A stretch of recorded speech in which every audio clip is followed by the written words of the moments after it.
biasa dan DBD.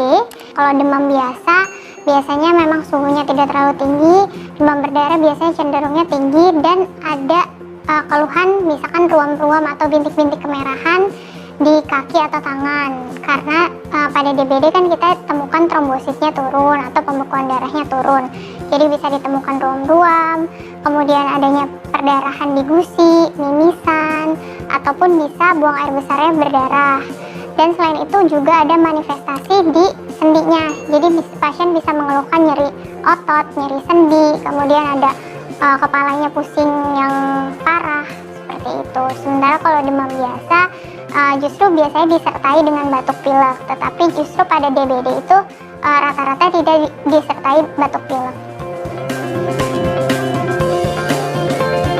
Kalau penyebab DBD itu sendiri yaitu virus dengue yang didapat dari nyamuk Aedes aegypti. Sementara untuk penyebab demam biasa itu banyak, karena demam itu bermacam-macam ya, bisa karena infeksi bakteri ataupun infeksi virus, dan kebanyakan kalau infeksi virus itu influenza yang seperti kita ketahui batuk pilek, atau bisa karena tipes atau demam tifoid gitu.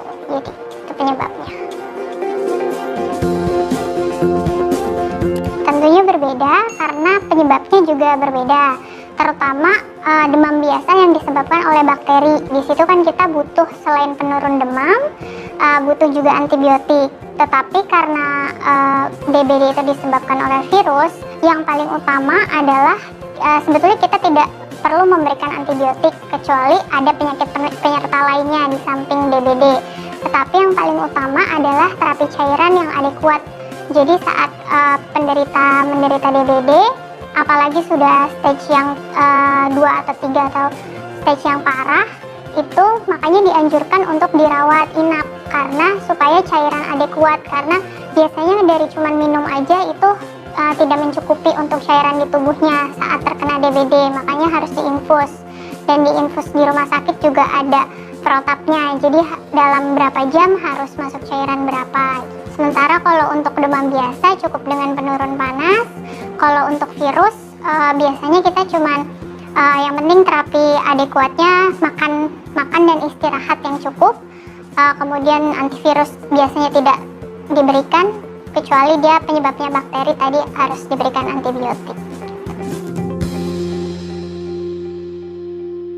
Kalau pencegahannya, kalau untuk DBD itu yang nomor 1 adalah lingkungan. Jadi lingkungan yang banyak jentik-jentik nyamuk itu sangat beresiko terhadap demam berdarah itu sendiri.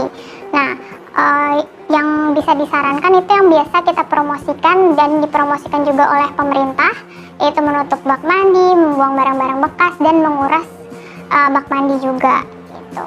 Sementara kalau untuk demam biasa, kalau untuk virus biasanya kita bisa tertular dari orang yang terkena virus itu. Jadi bisa mungkin kalau misalnya kita di lingkungan yang sedang banyak yang sakit, kita bisa menggunakan masker karena penularannya airborne disease, jadi lewat udara gitu.